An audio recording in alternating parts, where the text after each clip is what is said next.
Share करें।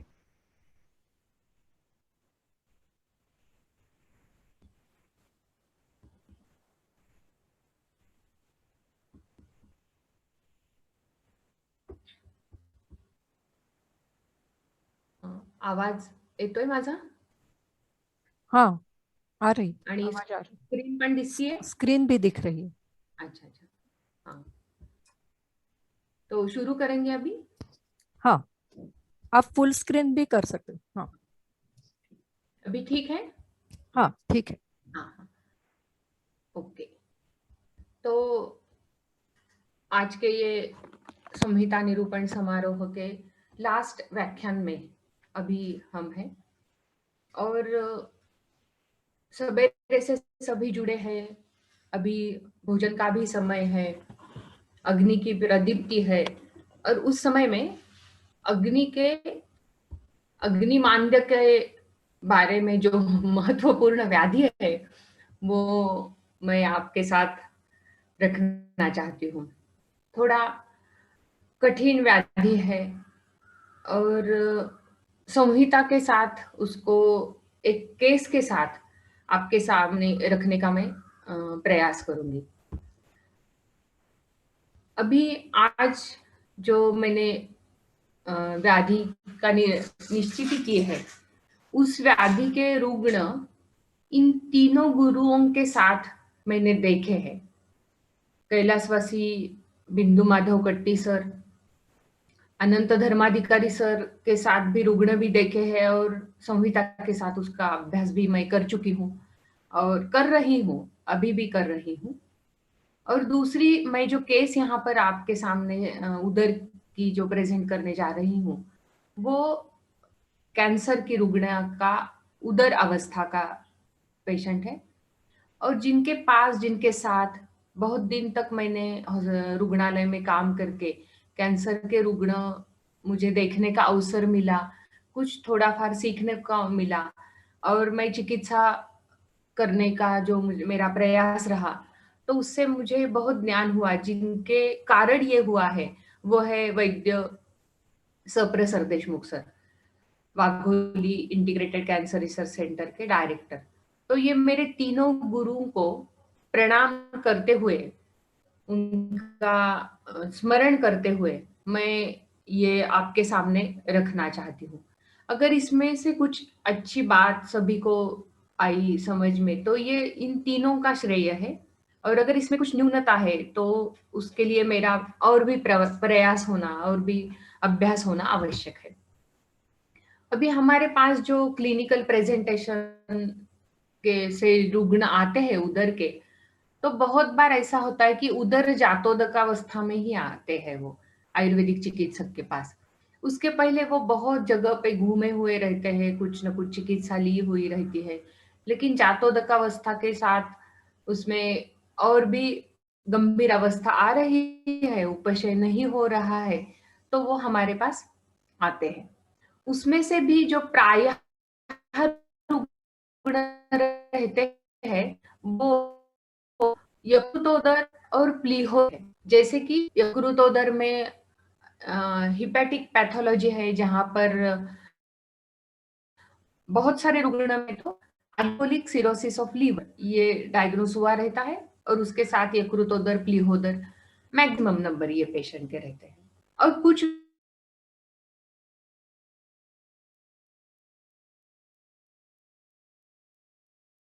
अन्य व्याधि के कारण कामला का उपद्रव, कामला का बहुत खरीभूत अवस्था और उसका उपद्रव, या यकृत अर्बुद की जातोदक अवस्था, ऐसे आते हैं। और कुछ ऐसे भी रुग्ण होते हैं कि जिनमें व्याधि संकर है, कुछ पहले व्याधि हुआ है और उसके साथ अभी उदर की अवस्था है। जैसे कि रुद्रोग हुआ है, बहुत पहले वल्वुलर हार्ट डिसीज था, उसकी चिकित्सा कुछ चली गई, कुछ दिनों तक ठीक था, लेकिन शरीर में मर्म में संप्राप्ति बढ़ती जाती है, और उसके कारण प्रथम कंजेस्टिव कार्डियक फेल्योर, फिर लेफ्ट वेंट्रिकुलर हाइपरट्रॉफी, फिर पूरा सीसीएफ, और उसके बाद उदर, ऐसे भी रुग्ण होते हैं। तो ऐसे अलग अलग रुग्ण आते हैं, लेकिन जब बहुत जैसे कि कैंसर में भी बताया जाता है कि अर्ली डिटेक्शन हुआ, अर्ली डायग्नोसिस हुआ तो बहुत वेदना कम होती है, बहुत अच्छा लाइफ मिलता है। जैसे कि कैंसर के रुग्ण में अर्ली डिटेक्शन, अर्ली मैनेजमेंट से पेशेंट का जो सर्वाइवल है वो बिना वेदना के साथ हम अच्छा रख सकते हैं। उसी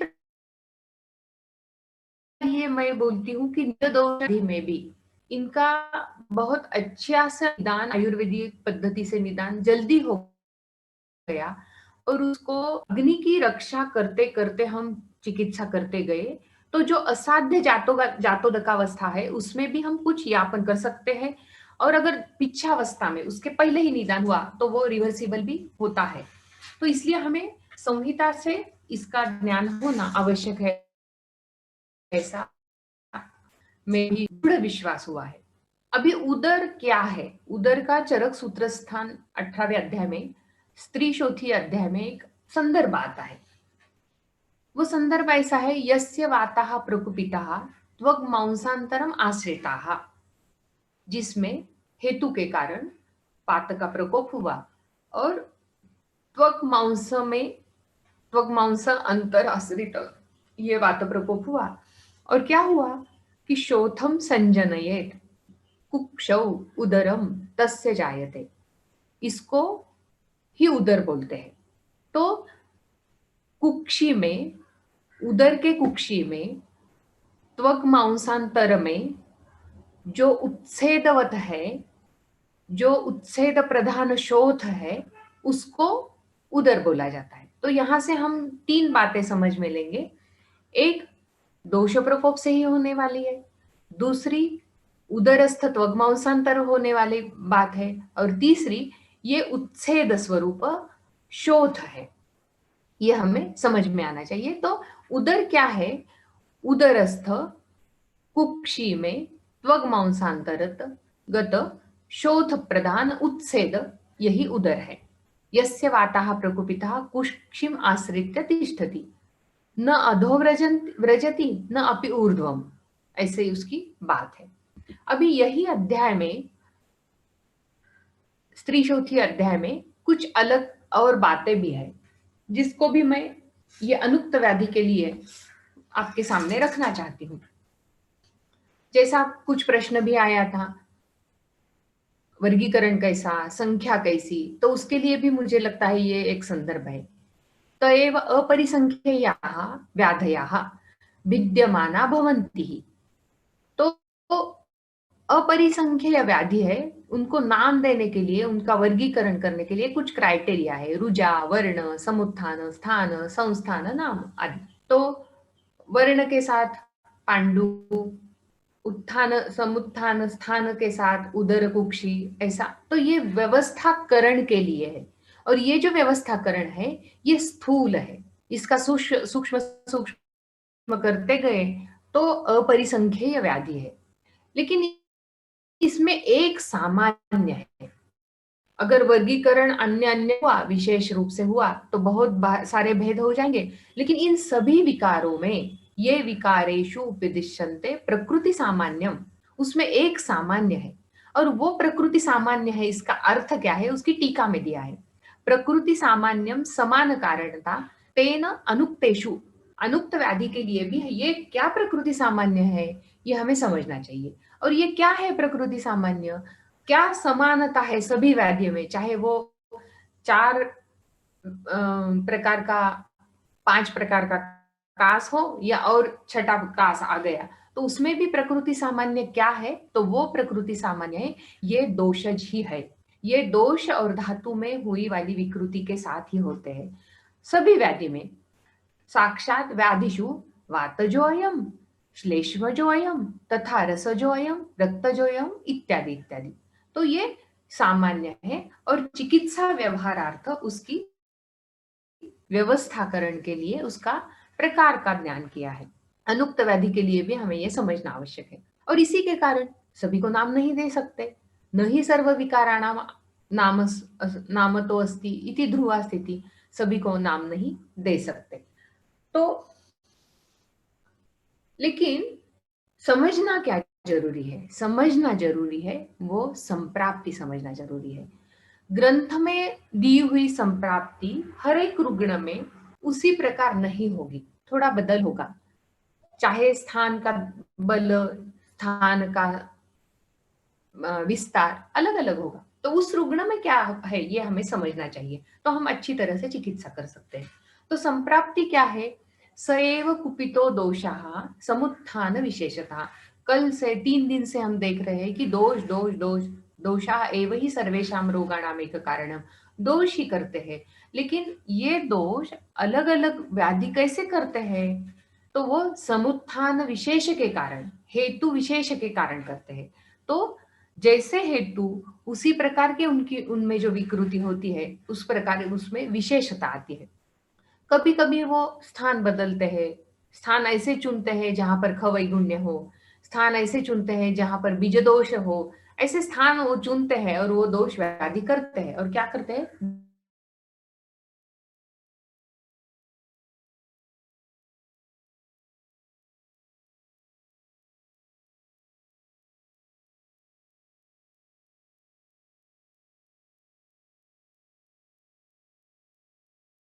व्याधि निर्माण होने तक जो जो अपचार हुए हैं उसके कारण शरीर में जो जो बदल हुए हैं, स्थान में विकृति आ गई, बीज दोष में विकृति आ गई, या कुछ नहीं है, अभी ये ऋतु के कारण विकार प्रकृति हो गई है, अभी ये 4-5 दिन में या 10-15 दिन में या महीना 2 महीने में मैंने बहुत आहार में परिवर्तन किया है, अपचार जन्य आहार किया है, इसलिए विकार प्रकृति हो गई और अधिष्ठान मिल गया और व्याधि निर्माण हो गया, ऐसी अवस्था आती है, उसको समझना जरूरी है, ऐसा मैं समझती हूँ। अगर ऐसा समुत्थान विशेष हमने, सर ने सवेरे के लेक्चर में बहुत अच्छा बताया, अबूधस्तः बुद्ध्वा, तो अबूध नहीं होते हुए हमें बुद्धिमान होके सब समझना है। समुत्थान विशेषांश बुद्ध्वा कर्मम समाचरे यो ही एतत् त्रितयम ज्ञात्वा कर्माण्य आरभते। तो समुत्थान हेतु समझना, उसका विशेषत्व समझना, दोष का, त्रयोदोषों का जो स्वरूप है उसको समझना, और ज्ञान पूर्वक कर्म करना। ऐसा ज्ञान पूर्वक कर्म, ज्ञान पूर्वक और यथा न्याय कर्म करके ही हम विशेष रूप से इसकी चिकित्सा कर सकेंगे। तो अभी यहाँ पर एक 2 शब्द है, ज्ञान पूर्वम यथा न्याय, ये भी चरक सूत्र स्थान 18 का संदर्भ है। इसकी टीका भी बहुत अच्छी है, उसको मैं यहाँ पर नहीं रख सकूंगी, रखा हुआ है मैंने, लेकिन मैं आपको पढ़ के बताती हूँ। ज्ञान पूर्वम इति चिकित्सा ज्ञान पूर्वकम, हमें चिकित्सा का पूरा ज्ञान होना चाहिए। यथा न्यायम यथा आगमम एवं मन्यते यत् वातारब्धत्वात् आदि ज्ञानम एव कारणम रोगाणां चिकित्सायाम उपकारी, नाम ज्ञानम तु व्यवहार मात्र प्रयोजनार्थम न स्वरूपेण चिकित्सायाम उपकारिति। व्याधि का नाम चिकित्सा के लिए महत्वपूर्ण नहीं है, ये व्यवहार के लिए महत्वपूर्ण है। हमें यथा न्याय यथा आगम कैसा आया है, जैसे ग्रंथ में क्या बताया है, रुग्ण ने क्या अपचार किए हैं, ये सभी को हमें समझते हुए इसकी चिकित्सा करनी चाहिए। अभी मैं एक केस आपके सामने रखना चाहती हूँ। एक 70 साल की स्त्री रुग्णा 9/9/2020 में, मार्च 20 में व्याधित अवस्था में मेरे पास आ गई। हिस्ट्री में समझ में आ गया कि पूर्व व्याधि में उसको हाइपरटेंशन था, डायबिटीज था और प्रतिशाय भी था, ये 3 व्याधि उसको थे। और फिर फैमिली हिस्ट्री में ये समझ में आ गया कि उसके भाई को, ब्रदर को अल्कोहलिक सीरोसिस था और उसके कारण उसकी मृत्यु हो गई। यकृत के का व्याधि था और ये भी उदर के साथ ही हमारे मेरे रुग्णालय में आई थी। फिर मैंने उसकी सभी हिस्ट्री ली, जैसे कि कल सर ने बताया और अभिजीत ने भी उसका केस पेपर के साथ बताया कि उत्थान से लेके दूसरे दिन उत्थान तक सभी देखना है। तो उसमें जो बातें इस व्याधि के लिए कारण है ये मैंने यहाँ पर रखा है। तो उसको मधुर प्रीति थी, इसलिए वो उसके खाने में बहुत बार दूध का और खवे का मधुर कुछ न कुछ रहता था। दूसरी एक बात थी, वैसे मैंने बताया कि उसको अम्ल पित्त था, तो वो उसकी चिकित्सा शीत दुग्ध से करती थी। अगर सवेरे उठने के बाद भी थोड़ा गैस्ट्रिक रिफ्लक्स हो रहा है, तो वो ठंडा, फ्रिज का ठंडा ग्रीष्म ऋतु में और हेमंत शिशिर में ठंडा नहीं उबालते हुए ऐसा दूध लेती थी। अध्यशन जिसमें मैंने उसके जो मुझे हेतु मिले और जिसको मैंने अध्यशन नामकरण किया, वो थे भूख न लगते हुए दूध पीना और उसके साथ-साथ तुरंत बिस्किट खा लेना क्योंकि एसिड न बढ़े, और ऐसा खाने के बाद भी फ्रूट्स लेना, कुछ मीठा लेना, ऐसा चल रहा था। भूख नहीं लगते हुए दूध के, बिस्किट के बाद नाश्ता करना, ये 3 उसके कारण थे अध्यशन में। वैसे तो विहार उसका अच्छा था, एक विहार। वो योगा टीचर भी रह चुकी थी और उसके सोसाइटी में वो हर दिन हॉल में जाके योगा करती थी और किसी को अगर चाहिए तो मार्गदर्शन भी करती थी। उसके साथ और एक विहार था, 70 साल की बूढ़ी स्त्री रुग्णा है, तो दीवासा चलता था। अभी मार्च में क्या हो गया? मार्च में एक बहुत उथल-पथल हो गया, लॉकडाउन हो गया और मार्च से ही इस रुग्णा को अ, व्याधि की शुरुआत हो गई। तो पहले पादशोथ हुआ, फिर श्रमश्वास हुआ, फिर मूत्राल्पता होने लगी और जब मेरे पास आई थी तो पूरा उदर वृद्धि थी, लेकिन उदर वृद्धि शुरू हो गई।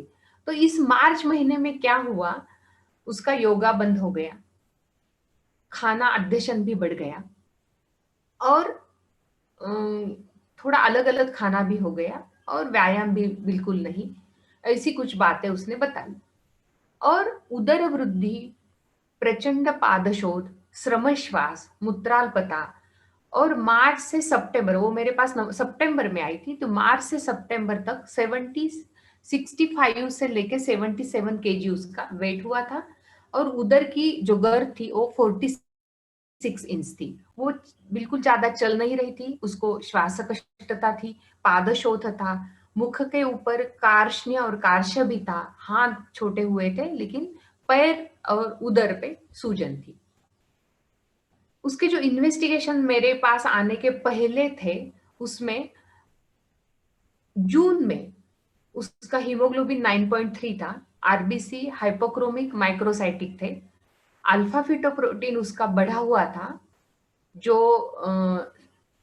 हिपेटोसेल्युलर कार्सिनोमा का मार्कर है और यूएसजी में अल्टर्ड इकोस्ट्रक्चर और पैरेन्काइमल डिसीज ऐसा डायग्नोसिस हुआ था और फिजिशियन ने उनको बताया था कि अल्फा फीटोप्रोटीन बढ़ा है, ये हिपेटोसेल्युलर कार्सिनोमा है, लेकिन इसके कंफर्मेशन के लिए आपको एचआरसीटी करना पड़ेगा।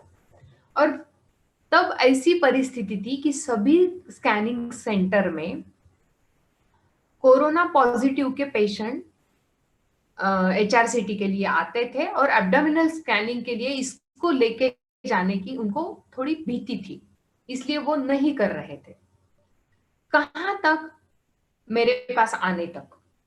तो इन बिटवीन वो फिजिशियन ने उनको लैसिलेक्टॉन, लिवोजेन, एंटी डायबिटिक मेडिसिन, एक एंटी हाइपरटेंसिव भी, उसके साथ कोल्स्प्रिन, उसके साथ मल्टीविटामिन, एंटीऑक्सीडेंट, प्रोटीन की पाउडर, ये सब चल रहा था जून से लेके सितंबर तक। और उसके साथ भी क्या था, उदर वृद्धि बढ़ी थी, वेट बढ़ा था, उदर की साइज बढ़ी थी, पादशोथ था।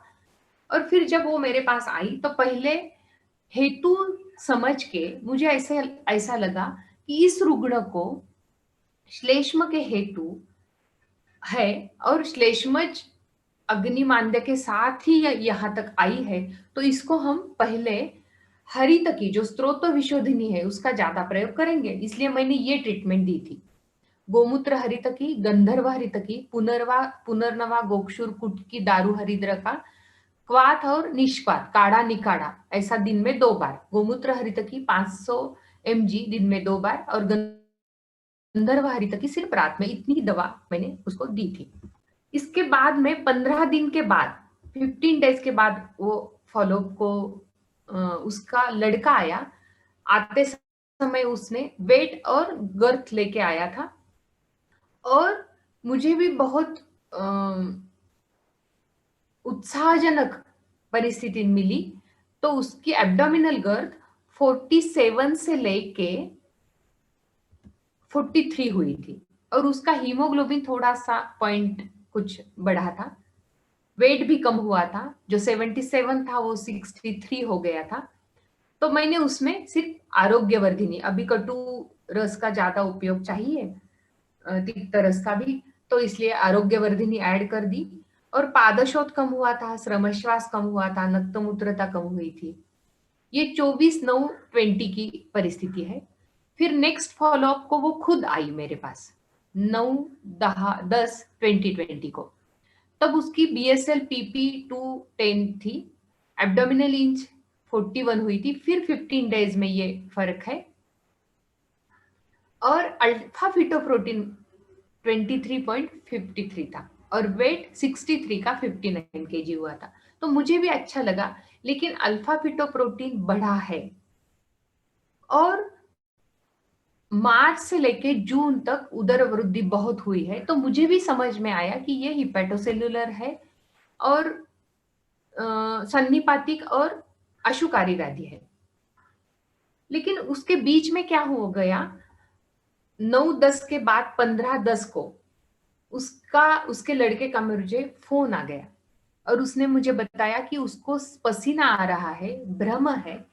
तो मैंने पूछा कि आपके पास अगर रैंडम शुगर करने के लिए सुविधा है तो कर लो और मुझे बताओ। तो उसकी शुगर बहुत कम हुई थी। फिर मैंने उनके एंटी डायबिटिक मेडिसिन पूरे स्टॉप कर दिए, आज तक भी वो नहीं ले रहे हैं। उसके बाद मैंने नेक्स्ट फॉलोअप में उनको रसायन चिकित्सा करने का प्लान कर दिया। 15 तारीख को ही मैंने ये प्लान किया था और फिर वो 5/12/2020 को मेरे पास आ गई। तो उसका वेट था 52 kg और एब्डोमिनल गर्थ थी 37.5 इंच और उसका लैसिलोक्टोन भी मैंने कम कर दिया। और उसका नेक्स्ट फॉलोअप जो अभी रिसेंट फॉलोअप है वो 6 तारीख का है, 6/2/21 का। वहां तब उसका वेट था 52 kg और एब्डोमिनल गर्थ है 36 इंच। अभी दिसंबर महीने में 52 kg और उसके पहले 77 से लेके 52 तक आने तक जो वेट रिडक्शन हुआ था, तब मैं दिसंबर में भी मैंने ये सोचा कि अभी वेट नहीं कम होना चाहिए क्योंकि उसका स्वर भी क्षीण हो रहा था। तो फिर रसायन चिकित्सा तो करना है और सुवर्ण माक्षिक सुवर्ण मालिनी वसंत, ये मैंने सूक्ष्म करके उसके औषध में ऐड कर दिया। अभी यहाँ पर मैंने उसके रिपोर्ट्स के फोटो रखे हैं, लेकिन मैं इसको जूम नहीं कर पा रही हूँ, इसलिए मैं आपको पढ़ के बताती हूँ। ये 24/6 मेरे यहाँ आने के पहले का सोनोग्राफी का रिपोर्ट है और इसमें मॉडरेट टू सीवियर एसाइटिस ऐसा लिखा है और kidney, left kidney right kidney में कुछ नहीं है और पैरेन्काइमस डिसीज लीवर में है, ऐसे उसके सभी रीडिंग्स है। तो ये बिफोर मेरे पास आने के पहले का सोनोग्राफी रिपोर्ट है। जब वो मेरे पास आके उसकी चिकित्सा शुरू हुई और रिजल्ट्स भी अच्छे मिल रहे, वेट भी कम हुआ, शोध भी कम हुआ और थोड़ी परिस्थिति भी नवंबर तक बदल गई थी। तो मैंने अभी उनके लड़कों को बोला कि हम एलोपैथी की ट्रीटमेंट लेंगे नहीं लेंगे ये हम बाद में सोचेंगे, लेकिन हम एब्डोमेन स्कैन करके लेंगे। तो फिर नवंबर में उन्होंने एब्डोमेन स्कैन किया। अभी ये एब्डोमेन स्कैन में जो लीवर की जो बात है वो सभी हिपेटोसेल्युलर कार्सिनोमा के जो भी ऑब्जर्वेशंस होते हैं वही है।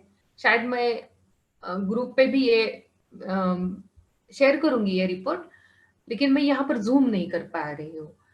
और उसके जो इम्प्रेशन था इसमें माइल्ड आसाइटिस आया था। तो इसका मतलब उसकी जो प्रमुख वेदना थी, पेट बढ़ा है, पादशोथ है और चल नहीं सकती, खा नहीं सकती, बैठ नहीं सकती, वो सभी लक्षण उसके कम हुए थे। वो बिल्कुल फ्रेश थी, माइल्ड ऐसा है। अभी लीवर की क्या स्थिति है वो तो है। अभी कभी-कभी ऐसा भी होता है कि जब हम ऐसे रिपोर्ट्स के साथ चर्चा करते हैं तो कभी हमारे भी मन में या हमारे वैद्यजन के मन में भी एक शंका आती है कि पहला सोनोग्राफी है और दूसरा सीटी स्कैन है, इसको कैसे कंपेयर करें। लेकिन मैंने जो किया, क्यों किया ये भी मैंने बताया, ये आपके सामने रखना चाहती हूँ। लेकिन मैं बोलती हूँ कि हमें ऐसे इसके ऊपर विश्वास रखना चाहिए। लेकिन जब आप ऐसी रिसर्च पेपर करके अगर हम प्रेजेंट करने लगेंगे तो शायद मुझे बोलेंगे लोग कि पहला सोनोग्राफी और दूसरा सीटी स्कैन, इसके साथ आप कैसे कंपेयर करें करते हैं। लेकिन जैसे सर ने बताया कि आयुर्वेदिक संशोधन होने के लिए क्या करना चाहिए, तो भूतानुकंपा से, भूत प्रवेश से लेके दोष विपरीत तक हमारा प्रोटोकॉल होना चाहिए। यही ये बात मैंने इस रुग्ण में की है और मैं वो आगे आपको संदर्भ के साथ बताना चाहती हूँ। अभी ये रुग्ण मेरे सामने आई थी तब कैसी थी? शुष्क वक्त्रः, कृशैः गात्रैः, आद्मात् उदर कुक्षया, ऐसा ही उसका स्वरूप था। प्रनष्ट अग्नि बल आहारः सर्वचेष्टासु अनिश्वरः। अभी चेष्टा नहीं कर सकती, हाँ जैसे उरु स्तंभ में पैर नहीं हिला सकता उसी प्रकार कुछ भी चेष्टा नहीं, और दीन भाव और अनाथवत, ऐसी ये रुग्ण थी। अभी ये रुग्ण के बारे में एक बात मैं आपके साथ बताना चाहती हूँ कि इसको हिपेटोसेल्युलर कार्सिनोमा स्कैन के साथ, एब्डोमेन स्कैन के साथ और अल्फा फीटोप्रोटीन के साथ कंफर्म है। ये उसके लड़के को, उसके एंको फिजिशियन को और मुझे, हम तीनों को ही मालूम हुआ। उन्होंने घर में बताया नहीं, क्योंकि अगर वो रुग्णा को अगर पता चलता तो ज्ञापक रुग्णा है तो शायद उसका बल और भी कम हो जाता। लेकिन मैं बोलती हूँ आज तक उसको जो वेदना रहित वो है, मैं पूरे उसको वो व्याधि मुक्त है ऐसा नहीं बोलूंगी, लेकिन जो वेदना रहित है इसमें इसका भी कुछ कंट्रीब्यूशन है कि उसका भय नहीं है, व्याधि का भय उसका चला गया है, इसका भी एक कंट्रीब्यूशन जरूर है। अभी संप्राप्ति, उदर की संप्राप्ति, अग्निदोषान मनुष्याणाम रोग संघा पृथक विधा मलवृद्ध्या प्रवर्तन्ते विशेषेण उदराणि तु। यहाँ पर जो हाईलाइट मैंने किया है उससे मैं थोड़ा ज्यादा बात करूंगी। मलवृद्ध्या प्रवर्तन्ते, अभी मलवृद्ध्या का क्या अर्थ है? ये मलवृद्धि जो होती है ना, तो जो विकृत दोष है उसको भी मल संज्ञा है। ये हमें संहिता से साथ, जो संहिता निरूपण सुनते हैं, अभिजीत का लेक्चर सुनते हैं, उनको बहुत अच्छी तरह से मालूम है कि जो विकृत दोष है वो मल है और जो धारण करने वाले मल है वो धातु है। ऐसी तो बात है हमारी आयुर्वेद शारीर क्रिया की। तो ऐसी विकृत दोष, वृद्ध हुए दोष, वृद्ध हुआ स्वेदावरोध, ये सभी व्याधि को कारण है। लेकिन इसके लिए कौन पहला कारण है? वो है अग्नि दोष। अभी ग्रहणी चिकित्सा में या ग्रहणी अध्याय में अग्नि दोष को बहुत अच्छी तरह से हमने रचना से के साथ, क्रिया के साथ, चिकित्सा निदान के साथ जो देखा है, जो मेघना ने बताया, वो तो बहुत महत्वपूर्ण है। लेकिन यहाँ पर अग्नि दोष है और उसके कारण मलों की विकृति, दोषों की विकृति हुई है। तो ये दो घटक उदर की संप्राप्ति में बहुत महत्वपूर्ण है। और ऐसी अग्नि दोष, अभी और एक विशेषता उदर में जो अग्नि दोष की है वो तीसरे लाइन में है, मंदेग्नो।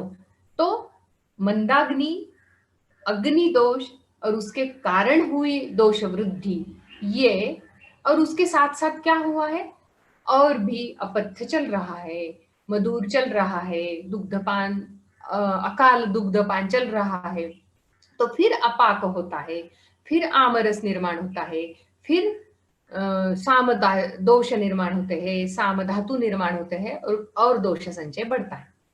और वो क्या करते हैं? वो प्राण, अग्नि, अपान, प्राण वह स्रोतस, अग्नि वह स्रोतस और अपान वह स्रोतस, इन सभी में मार्गावरोध करते हैं।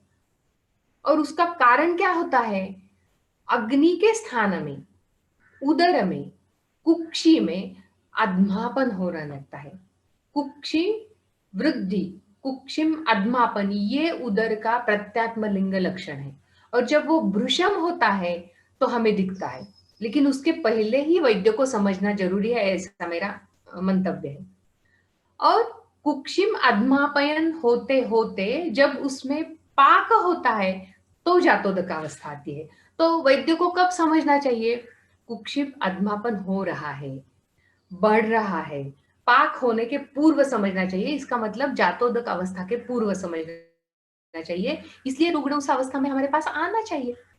तो ऐसी ये उदर की संप्राप्ति है। और वो कब होता है, कहाँ होता है? त्वग कुक्षी में, उदर में, त्वग मांसांतर में होता है। जनयंती उदरम, इसकी टीका यहाँ पर है। अग्निदोषो अत्र अग्निमान्द्यम एव तस्यैव इह उदर कारण दोष त्रय कर्तृत्व। तो त्रिदोष का प्रकोप होने के लिए जो कारण है वो अग्निमांद्य है, यही अग्निदोष उदर में महत्वपूर्ण है। इसका उदाहरण हमने दिया है, वर्षासु अग्निबले क्षीणे कुप्यन्ति।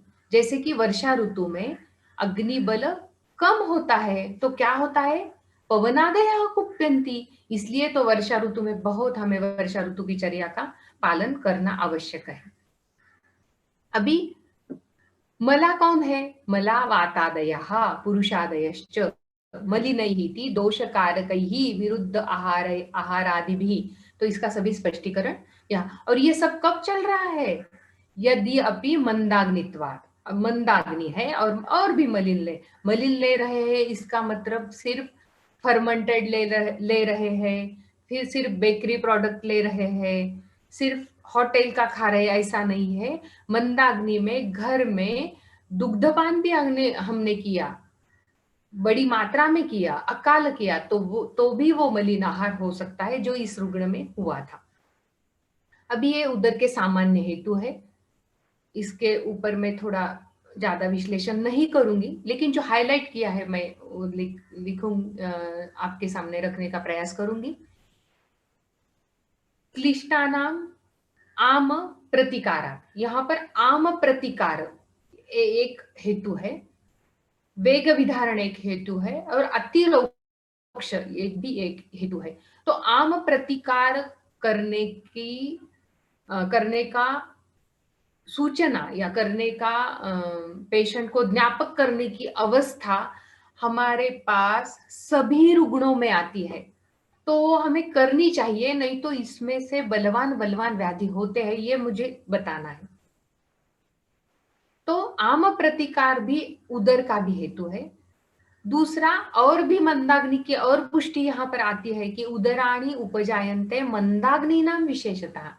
तो जिनकी अग्नि मंद है, ऐसे हम जिनके फैमिली फिजिशियन है और हमें मालूम रहता है कि इसको थोड़ा सा अपचार, मंदाग्नि है, अल्प अपचार असहत्व मंदाग्नि को, तो उसको बार बार वर्षा ऋतु आओ, वर्षा ऋतु में क्या करना है, वसंत में वमन लेना है क्या नहीं, व्यायाम कभी नहीं छोड़ना है, वसंत में व्यायाम शुरू करो, रथ सप्तमी तो तक सूर्य नमस्कार बढ़ाते रहो, सूर्य नमस्कार डालते रहो, ऐसे बोलना है हमें ऐसे पेशेंट को, ये बहुत जरूरी है। मंदाग्नि नाम विशेषता इति अत्यंतो उपहत अग्नि नाम। यहाँ पर मंदाग्नि विशेषता क्या है कि यहाँ पर उदर जिनको है उनका श्लेष्मला अभिभूतो अभिभूतो कोष्ठ है, ऐसी तो अग्नि है, लेकिन अत्यंत उपहत है, ये भी हमें समझना चाहिए। इसके ऊपर मैं थोड़ा बात करूंगी, जो उदर के पूर्व रूप है। क्या पूर्व रूप है? पहली भूख नहीं लगती, और अति स्निग्ध गुरु अन्न न पचते या चिरात पचते, ऐसी अवस्था रुग्ण बोलते हैं, पहले तो मैं बहुत खाता था और अच्छा पचन होता था, अभी नहीं हो रहा है। वो ऑन करो, उसकी अग्नि प्रदीप्त करने के लिए और प्रदीप्त अग्नि स्थिर करने के लिए प्रयत्न करो। जीर्णा जीर्णम न वेत्ति च, ऐसा अगर हमने कभी पचता है कभी नहीं, कब ऐसा होता है, और भूख खाने के बाद जलन होती है, वो ऑन करो। तो ऐसे जो पूर्व रूप है, ये जो पूर्व रूप है ना, आतन्यतेच जठरम अपि लघु अल्प भोजनात्, ये उससे भी आगे की अवस्था है। अल्प लघु भोजन के बाद भी पेट में फूला हुआ लगता है, पेट थोड़ा सा गौरव है, उदर गौरव है, और 1-2 घंटे के बाद थोड़ा ठीक लगता है। तो ये हमें देखना चाहिए, क्योंकि क्या, ये लिंगम भविष्यताम, ये क्या है, ये पूर्व रूप है, इसलिए हमें समझना चाहिए। यहाँ पर 2 लोगों के हैंड रेज है, ऐसा दिख रहा है। अगर उनको कुछ क्वेश्चंस है तो चैट बॉक्स में डालेंगे, हम उसके ऊपर आगे चर्चा करेंगे। अभी संप्राप्ति, जैसे पहले हमने देखा एक संप्राप्ति, प्राणाग्निपानन संदुष्य, उसी के साथ और 2 स्रोतस आ गए, स्वेदवह स्रोतस और अंबुवह स्रोतस। रुद्ध्वा स्वेदांबु वाहिनी, अन्नवह स्रोतस, अग्निवह स्रोतस, अपान क्षेत्र, ये पहले हुआ, और उसके साथ साथ स्वेदवह स्रोतस, अंबुवह स्रोतस, इनमें भी स्रोतस अवरोध हो गया। परिणाम क्या हुआ, कुक्षे है आत्मान तो हुआ, पहले कुक्षी बड़ी थी, अभी शोफा पादकरस्य च, पैर सूजन आने लगी, मूत्राल्पता होने लगी, मूत्र कम होने लगा, और इसके साथ साथ क्या है, अग्नि तो मंद है, परिणमन ठीक नहीं हो रहा है, तो श्लक्ष्ण गंडत्वम कार्शम च उदरम लक्षणम, तो पूर्व रूप के आगे संप्राप्ति बढ़ी गई। और क्या होता है इसमें, एक दोषज उदर, वातज उदर, सन्निपादज उदर, या उदर की पिच्छावस्था, यहां तक है ना तो बहुत ठीक लगता है। लेकिन ये उदर, उदर में स्थित जो अवयव है, यकृत है, क्लोम है, प्लीहा है, उनमें भी अगर बहुत शोथ निर्माण करने लग रहे हैं, यकृत प्लीहोदर कर रहे हैं, तो थोड़ी असाध्यता की ओर चले जाने वाली संप्राप्ति है, और फिर वो प्लीहोदर, यकृतोदर इसमें परिवर्तित होता है, और जातोदकावस्था आई तो ये तो असाध्य ही है। अभी थोड़ी सभी उदर के एक एक बात हम देखेंगे। वातज उदर क्या है कि वात प्रकोप करने वाले हेतु है, रुक्ष भोजन, अल्प भोजन, बहुत आयास, बहुत कष्ट, उदावर्तजन्य, ऐसे शुद्ध वात के हेतु है। इसमें क्या हुआ, इसका कारण संपूर्ण शरीर में वात प्रकोप हुआ, लेकिन उदर में, कुक्षी में स्थान संश्रय हुआ, और उसका परिणाम क्या हुआ, हत्वाग्निम। लेकिन देखिए यहाँ पर संप्राप्ति में भाग लेने वाला कफम उद्धूय हेतु वात के है, वात प्रकोप हुआ है, और परिणाम क्या हुआ है, कफम उद्धूय तेन रुद्ध गतिस्ततः, तो ये वात प्रकोप के कारण उदरस्थ श्लेष्मा अवरोध के कारण वहां पर ही रुकने लगा, वो तक मांसांतर्गत आचिर्णोत उदरम, ये संप्राप्ति निर्माण करने लगा। यहाँ पर वात उदर में श्लेष्म विरुद्ध चिकित्सा नहीं करनी चाहिए, हमें क्या करना चाहिए, वातज उदर में स्नेह युक्त चिकित्सा करनी चाहिए। तो इसलिए, लेकिन ये जो संप्राप्ति का जो विशिष्टता है, ये उदर में भी है, गुल्म में भी है, और ये बात जो संहिता निरूपण में आते हैं तो वो अभिजीत के व्याख्यान से भी और ज्यादा अच्छा समझता है उनको। तो वात प्रकोप के कारण श्लेष्मा प्राकृत है लेकिन उद्धूय है, और वो वहां पर ही रुक रहा है, ऐसी अवस्था है। गुल्म में भी ऐसा होता है, स्वतंत्र वात प्रकोप और परतंत्र कफ प्रकोप, कफज गुल्म में उसी प्रकार की ये अवस्था है। पित्तज उदर में पित्त के हेतु है, और क्या हुआ है, अनिल कफो रुद्ध्वा मार्गान उन्मार्गम स्थितम, क्या हुआ है, पित्त के हेतु है, पित्त बढ़ा है, और उसके कारण उदरस्थ श्लेष्म अनिल, इसमें भी मार्गावरोध हो गया, और सभी जगह पे वह्नि का, अग्नि का, मंदाग्नि का एक विशेष उसका कंट्रीब्यूशन है, और स्थान का भी कंट्रीब्यूशन है।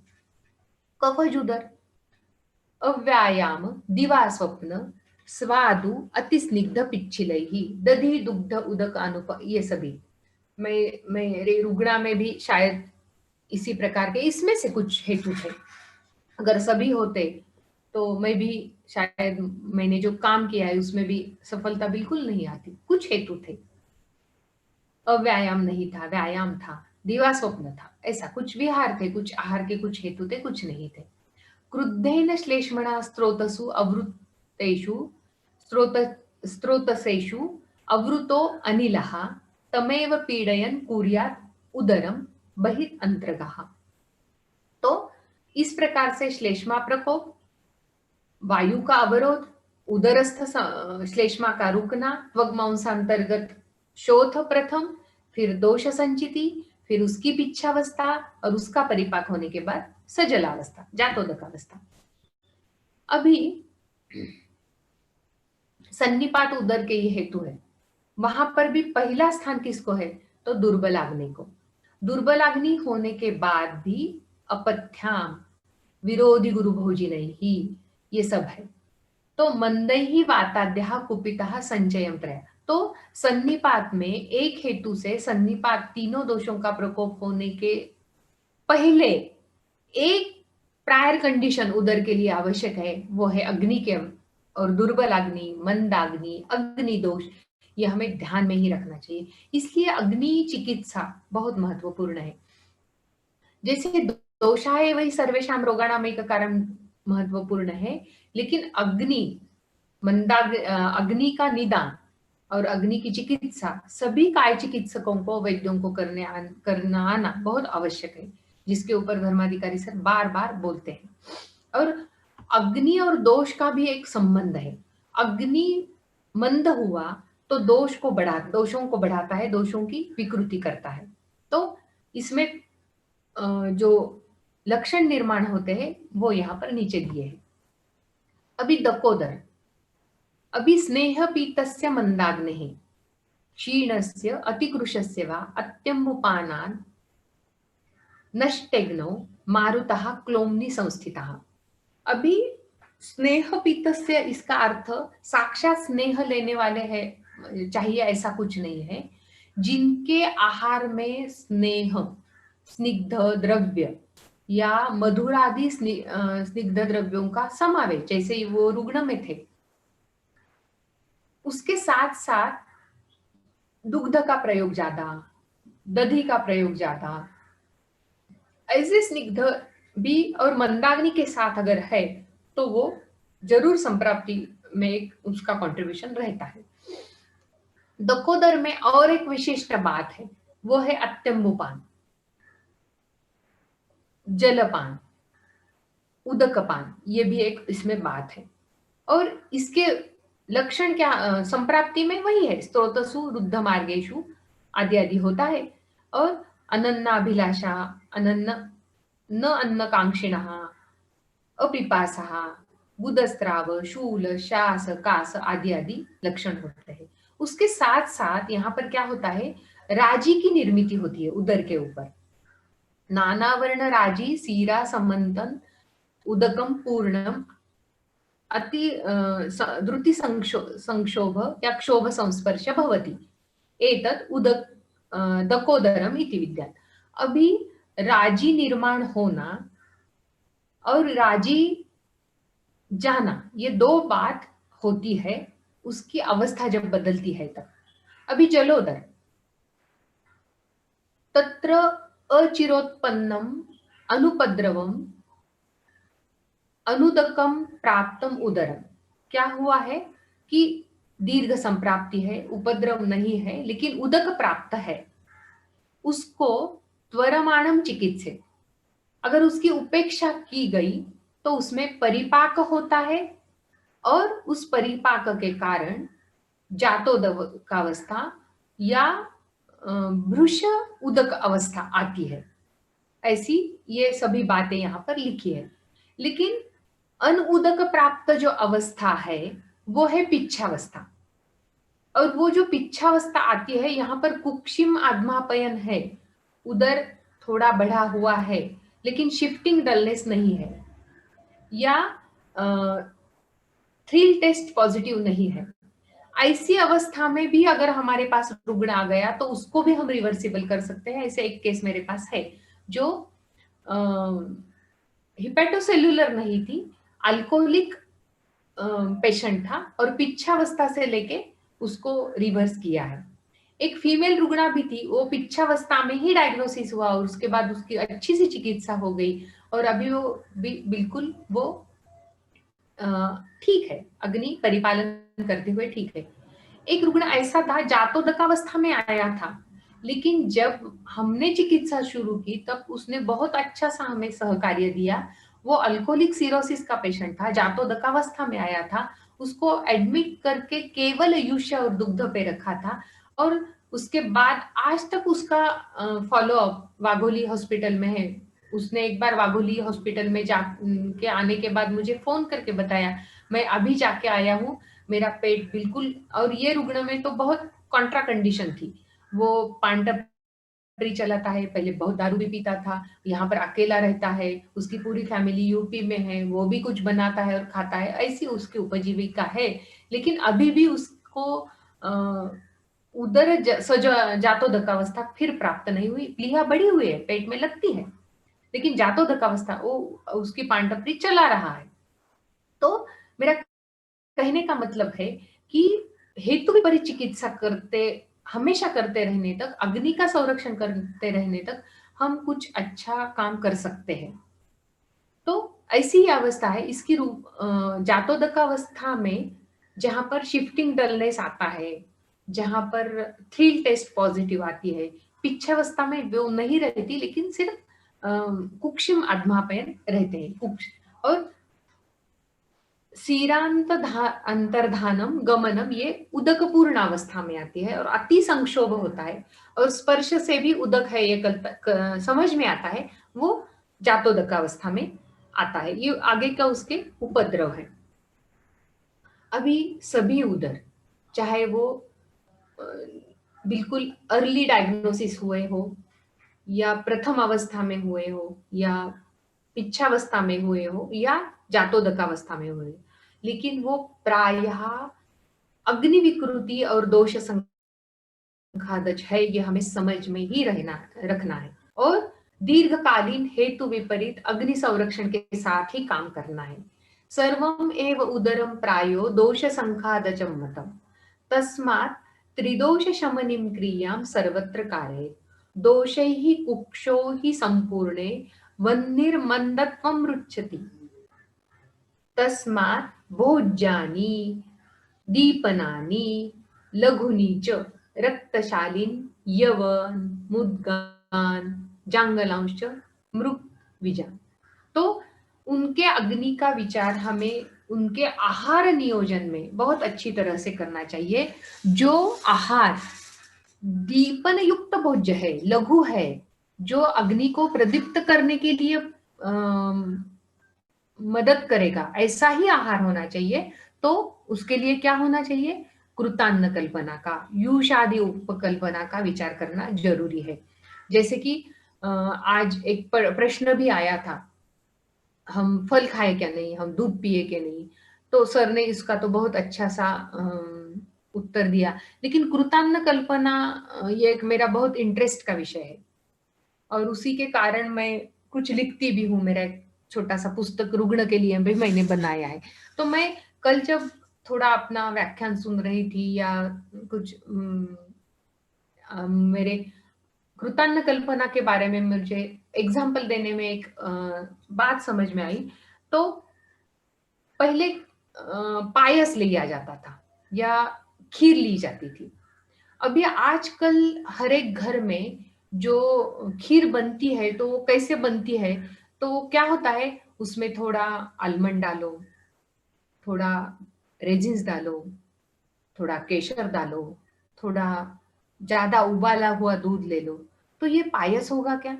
ये गुरुतर होगा, ये स्निग्धतर होगा। ऐसा स्निग्धतर, स्निग्ध आवश्यक है, लेकिन स्निग्धतर स्निग्धतम ये हेतु है और वही आजकल चल रहा है। एक उदाहरण बताती हूँ कि रसाला, श्रीखंड, रसाला का उल्लेख पुराण जो आहार के ग्रंथ है उसमें भी है।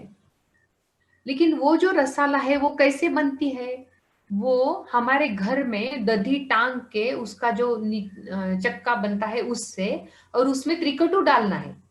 वो तो हम सब भूल गए। हम रेडीमेड पूना में तो चितड़े का चक्का, चितले से चक्का लाते हैं, और उस रसाला में हम क्या डालते हैं?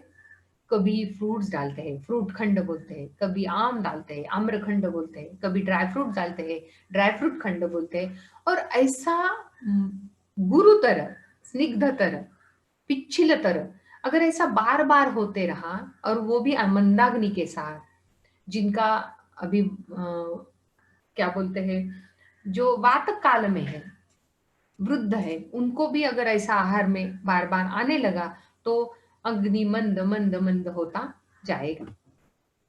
अभी इसकी चिकित्सा में क्या देना है?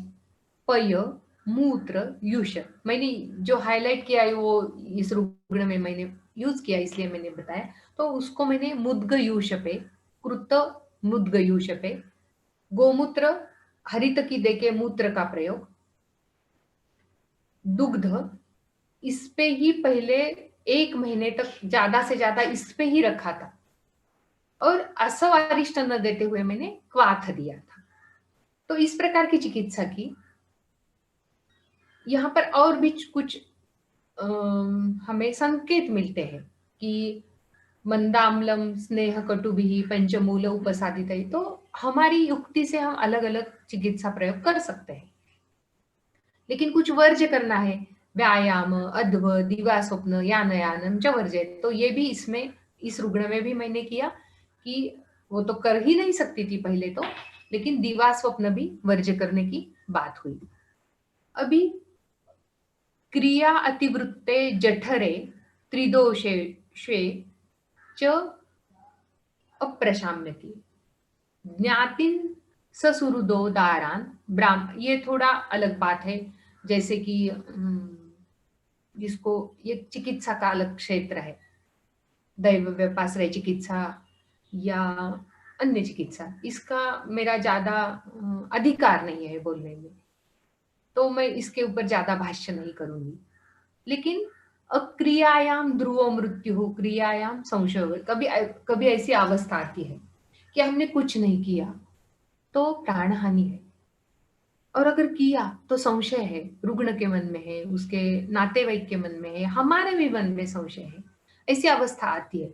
लेकिन मैं ऐसा एक बहुत विश्वास के साथ बोलना चाहती हूँ कि अगर हमने संहिताओं का, सिद्धांतों का अभ्यास किया तो हम ऐसे क्रिया कर्म करने में, चिकित्सा कर्म करने में सक्षम हो जाते हैं। और ये बात हम बहुत अच्छी तरह से कर सकते हैं। तो इसलिए हमें ऐसे उदर के जातोदक अवस्था के रुग्ण में भी हम हमारे पास आ गए तो हम अच्छी तरह से चिकित्सा कर सकते हैं, जिसका मैंने आपको उदाहरण भी बताया। तो ऐसी अवस्था में चिकित्सा करना ही है। लेकिन कैसे? मूल से, जैसे कि आज कोरोना का प्रश्न पूछा और सर ने कहां तक हमारी बात ले ली, तो भूत प्रवेश से लेके अगले, तो ये हमें ये जो विजन है ना, कि कई भी अनुक्त, बहुत अत्यधिक अवस्था, बहुत अलग सा स्वरूप लेके अगर रुग्ण हमारे पास आया तो भी हम उसके मूल तक जाएंगे। हमारा मूल क्या है? दोष है, अग्नि है, हेतु विपरीत है, उसके मूल तक गए ना, तो एक एक, जैसे कि मैथमेटिक का क्वेश्चन जैसे सॉल्व होता है ना, वैसे हमारे रुग्ण, हमारे अनुभव, हमारे गुरु हमारे साथ आने लगते हैं और हम कुछ कर सकते हैं, ऐसा मुझे प्रतीत होता है। और मैं बहुत आनंद के साथ ये आपके साथ बताना चाहती हूँ कि कभी कभी तो सर के आवाज कान में आते हैं, धर्माधिकारी सर के, सर कट्टी सर के, या सर देशमुख सर के। आज भी ये व्याख्यान शुरू होने के पहले मैंने सर से भी बात की और उनका भी आशीर्वाद लिया। तो ये क्रियाति वृत्ते, इसकी टीका यहाँ पर है। क्रियाति वृत्ते इति अनेन जातोदकताम दर्शयति, तत्र ही क्रिया निषिद्धा। अजातोदक में क्रिया करना है, जातोदक में कुछ नहीं करना है। लेकिन कुछ न कुछ करना पड़ता है, जो ग्रंथकारों ने भी बताया। त्रिदोषे इति अनेनापि जातोदक एव त्रिदोषज इति ज्ञेयम अजातोदके त्रिदोषो अपि क्रिया युक्तैव। तो वहां पर करना तो है, क्योंकि हमें क्या करना है, क्रियायाम ध्रुव मृत्यु। तो करना है तो क्या कुछ अलग करना है, टैपिंग करने को बोलना है, लैसिक्स देने को बोलना है, या भर्ती हो जाने को बोलना है? नहीं, हमें क्या करना है, त्रिदोषे इति अनेन अपि जातोदक एव त्रिदोषज इति ज्ञेयम अजातोदके त्रिदोषे अपि क्रिया। जो अजातोदक अवस्था में आएगा, पिच्छावस्था में आएगा, अर्ली डायग्नोसिस में आएगा, तब जो विचार करके चिकित्सा करनी है वही जातोदक अवस्था में करनी है। ये टीका में दिया है और वही हमें करना चाहिए, ऐसा मुझे लगता है। अभी ये जो रुग्णा मेरे पास आई थी, उसके कुछ ऑडियो मैंने लिए थे, तो मैं ये आपको सुनाना चाहती हूँ। तो ये पहला ऑडियो है, आप सुन रहे हैं? आपको सुनाई दे रहा है? हाँ, थोड़ा थोड़ा आवाज बढ़ाएंगी तो।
अभी आवाज थोड़ी कम थी, लेकिन ना ये रुग्ण की आवाज ही क्षीण थी तब। और कुछ हमने उसके और भी कुछ वीडियोस लिए हैं।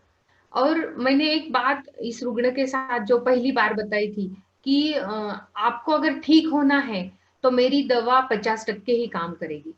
50% तो आपको ही करना है, जो मैं परहेज बताऊंगी वो आपको करना है, क्योंकि वो ये रुग्णा बहुत अच्छी क्या बोलते हैं, वो उसका स्वयंपाक बहुत अच्छा रहता है, वो बहुत अच्छे से पदार्थ बनाती है, खाती है, खिलाती है, ऐसी नेचर की ये रुग्णा है। तो उसको पूरा आहार का नियोजन बदलना ये मेरे लिए बहुत पहले थोड़ा कठिन हो गया। तो मैंने ये बताया कि 50% आपको ही करना है, तो वो बिल्कुल फिर तैयार हो गई। और एक वीडियो मैं उनका सुनाती हूँ आपको।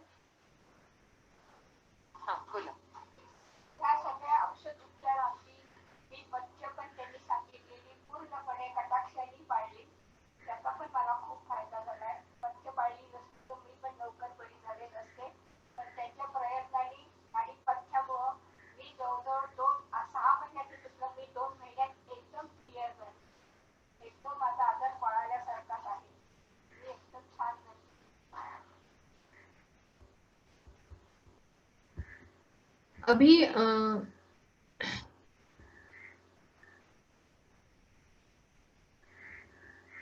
अभी मैंने जो उनका वीडियो बताया, ऑडियो आपको सुनाया, जिसमें उन्होंने ही बताया है कि मैंने पथ्य पालन किया है इसलिए मैं ठीक हो गई। तो मैंने ये इसलिए उनका ऑडियो रिकॉर्ड किया क्योंकि दूसरे रुग्णों को पथ्य का महत्व समझाने के लिए ये बात जरूरी है, ऐसा मैंने समझा। और इसलिए मैंने ये बात उनसे रिकॉर्ड की। तो मुझे लगता है और एक वीडियो है उनका, थर्ड वीडियो, तो अगर वो प्ले होता है तो हम वो भी सुनेंगे।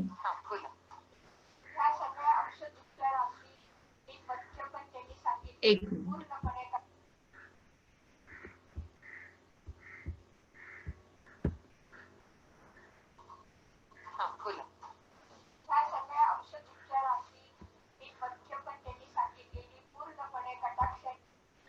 शायद वही एक ऑडियो रिपीट हुआ है, तो हम फिर नहीं सुनेंगे वो अभी। तो मुझे लगता है कि इस सभी रेफरेंस के साथ और ये केस के साथ मैंने आपके साथ उधर जो मैं समझ सकी वो बताने का प्रयास किया है। तो अगर इसमें से आप कुछ ले सकते हैं तो बहुत अच्छा, मेरा सौभाग्य रहेगा। और मैं अभी यहाँ पर रखती हूँ। धन्यवाद।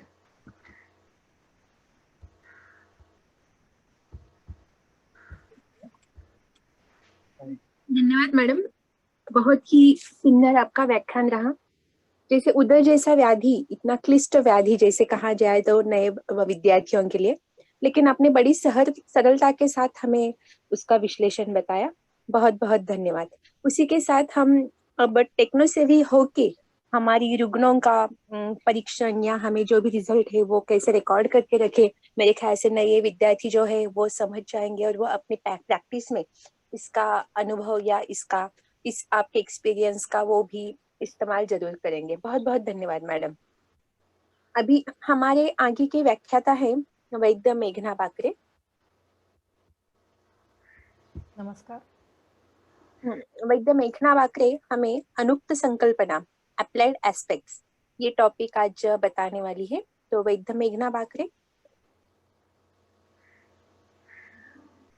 पीपीटी दिख रही है?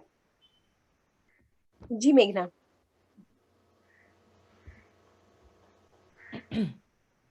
अखंडमंडलाकारं व्याप्तं येन चराचरं तत्पदं दर्शितं येन तस्मै श्री गुरवे नमः। यहाँ पे उपस्थित मेरे गुरु वैद्यानंत धर्माधिकारी सर, वैद्य रेणुका गयाल मैडम और आप सभी श्रोताओं को मैं प्रणाम करते हुए मैं ये अनुक्त विचार, ये संकल्पना आपके सामने रखना चाहती हूँ। अनुक्त विचार ये ग्रंथ का एक अनोखा पहलू है, ऐसे मुझे लगता है। इसमें